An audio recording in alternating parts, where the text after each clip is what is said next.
कृष्णाय वासुदेवाय हरये परमात्मने प्रणतक्लेशनाशाय गोविंदाय नमो नमः। सच्चिदानंदरूपाय विश्वोत्पत्त्यादिहेतवे तापत्रय विनाशाय श्री कृष्णाय वयं नुमः। हरे कृष्ण कृष्ण कृष्ण हरे हरे, हरे राम राम राम हरे हरे। सादर जय श्री राम, सादर जय श्री कृष्ण, जय श्रीमन नारायण। सभी वैष्णवजन, भगवत भक्ति में लीन सभी भक्तगण, कृष्ण प्रेमी जन, राम प्रेमी जन, सबको मेरा सप्रेम जय सिया राम। बंधुओं,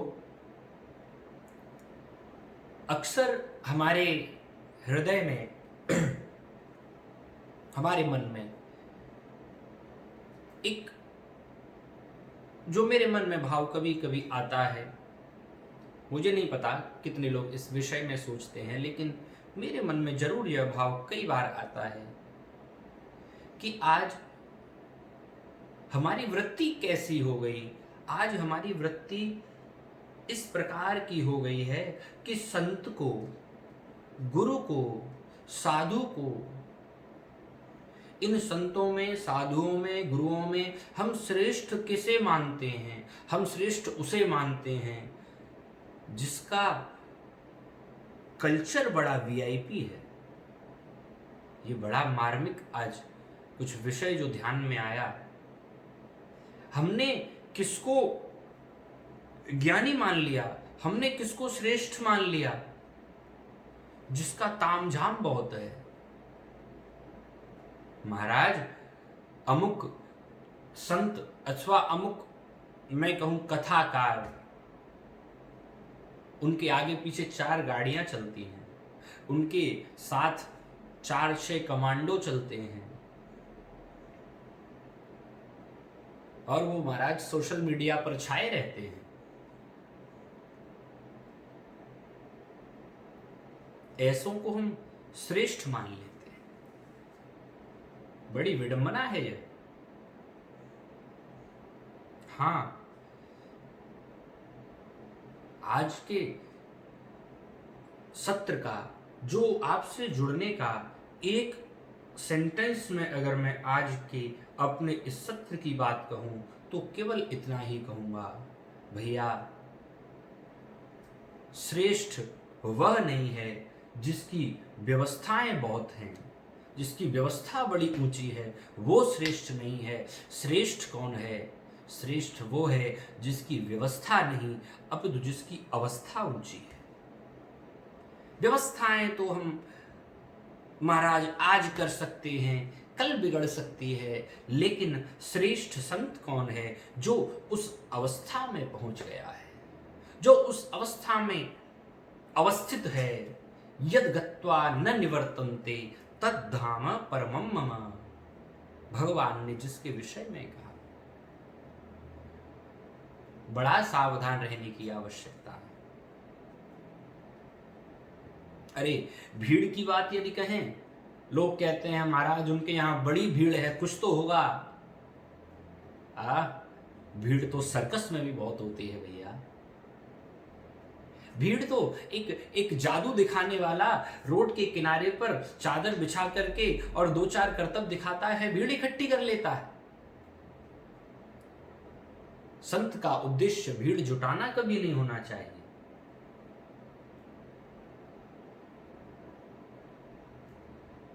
हम व्यवस्थाओं से प्रभावित न हो, केवल इतना कहना चाहता हूं। आज के युग में मैंने कल परसों ही कहीं पढ़ा कि मध्य प्रदेश में कोई एक व्यक्ति, और उसने श्रीमद् भागवत के नाम पर कई लोगों से कुछ ठगी कर ली। कुछ माताओं को उसने उनकी भावनाओं का उपहास कर दिया। कारण क्या है? कारण ये है, हम लोग अवस्था को छोड़कर व्यवस्था देखना प्रारंभ कर दिए। महाराज, उन संत के आश्रम में एसी कमरे हैं, उन संत के आश्रम में महाराज इस प्रकार की वीआईपी व्यवस्था है, 3 स्टार होटल जैसा उनका आश्रम है। अरे भैया, यही तो समस्या है, आश्रम होटल जैसे होने लग गए, यही गड़बड़ हो गया। आश्रम और होटल बड़ा विविध वस्तुएं हैं। हमारे पूज्य सदगुरुदेव वृंदावन में भागवत जब हमें पढ़ाई उस समय कहा करते थे, होटल का अर्थ क्या है? होटल माने हो सके तो टल, हो सके तो वहां रुकना टाल दिया जाए, उसी स्थान का नाम होटल है।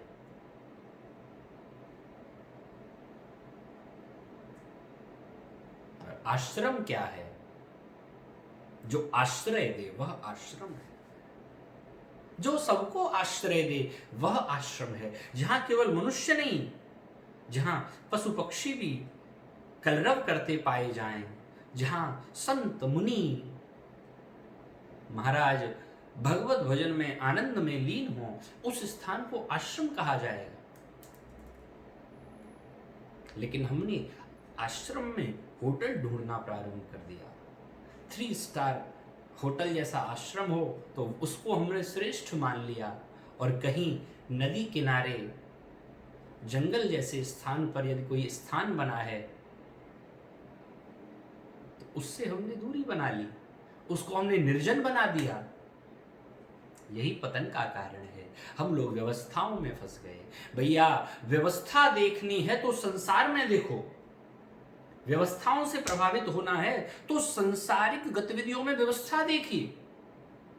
शादियों में व्यवस्था पे ध्यान दो, आयोजनों में व्यवस्था पे ध्यान दो, दुकान की व्यवस्था पे ध्यान दो, परिवार की व्यवस्था पे ध्यान दो,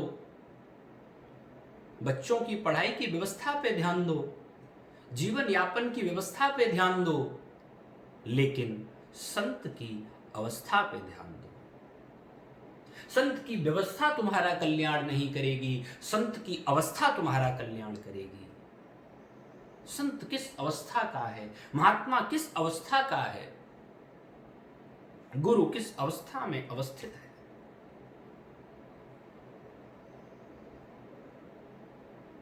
अगर ईश्वर प्राप्ति के मार्ग पर चले हो और पैमाना वो रखा है जो संसार नापता हो, ये सब तो संसार को प्रभावित करने के खेल हैं भैया। बड़ी बड़ी 4, 6, 10 गाड़ी आगे पीछे, बड़े बड़े 4, 6 कमांडो बाउंसर आगे पीछे, ये सब संसार को प्रभावित कर सकते हैं। परमात्मा को, ठाकुर को इससे किंचित भी महाराज फर्क नहीं पड़ता है, किंचित भी फर्क नहीं पड़ता है। हम लोगों ने केवल, शायद गोस्वामी जी ने बिल्कुल ठीक कह दिया था, पंडित सोई जो गाल बजावा। बड़ी कड़वी बात लिखी लेकिन बड़ी अच्छी बात कही। शायद बिल्कुल यथार्थ गोस्वामी जी ने लिख दिया। आज के समय में यह वाक्य पूर्ण चरितार्थ होता दिखाई देता है। इसलिए मैं केवल, जो आज मेरा उद्देश्य था वो यही था, कभी भी संत की व्यवस्था देखकर उससे मत जुड़ो। हो सकता है बड़ा साधारण दिखता हो सकता है बड़ा सहज दिखता हो। हम लोगों ने जो जितना सहज है उसको उतना हीन मान लिया, जो जितना सरलता से प्राप्त हो गया उसको हमने, उसकी वैल्यू ही डाउन कर दी, बिल्कुल उसके महत्व को हमने समझना बंद कर दिया। हमने श्रेष्ठ किसे मान लिया? अरे बोले वो महाराज जी के यहाँ 1 घंटे 1.5 घंटे पहले बाहर इंतजार करना पड़ता है तब दर्शन होते हैं, और दूर से दर्शन होते हैं। अरे जो स्वयं तुमसे नहीं मिल रहा वो परमात्मा को तुमसे खाक मिलाएगा। थोड़ा सा जागृत होकर विचार करें, ये सब केवल और केवल छलावा है, केवल और केवल छलावा है भैया। जो जितना सहज है, हाँ, भगवान भगवान महाराज 14 भुवन त्रिलोकाधिपति हैं परमात्मा, सर्वसमर्थ है परमात्मा, षडैश्वर्य संपन्न है परमात्मा, योगेश्वरेश्वर है श्री कृष्ण। लेकिन वही श्री कृष्ण आपको ब्रज की गलियों में, आपने कथाओं में सुना, गोपियों की चरण पादुकाएं भगवान सिर पर धरे इधर से उधर भागते फिरते हैं। ब्रज की गलियों में महाराज नंगे होकर के भगवान दौड़ रहे हैं यशोदा के डर से। साधारण बालक दिखाई पड़ सकता है, लेकिन जब उसका महत्व जानोगे, दौड़ कौन रहा है, हाँ, मद भयात वाति वातोयम सूर्यस्तपति मद भयात वर्षतीन्द्रो धत्यग्नि मृत्युश्चरति मद भयात।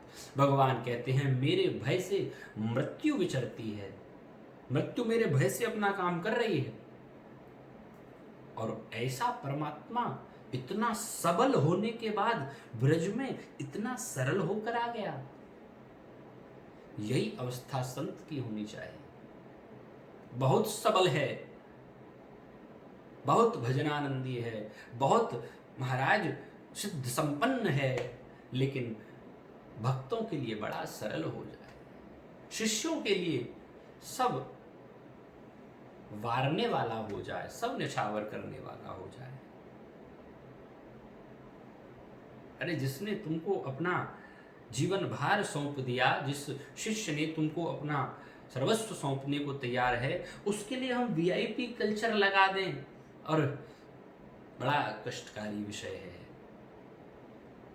अवस्थाओं पर जाइए, व्यवस्थाओं पर बिल्कुल मत जाइए, व्यवस्थाओं पर बिल्कुल मत जाइए। केवल यही कहूँगा।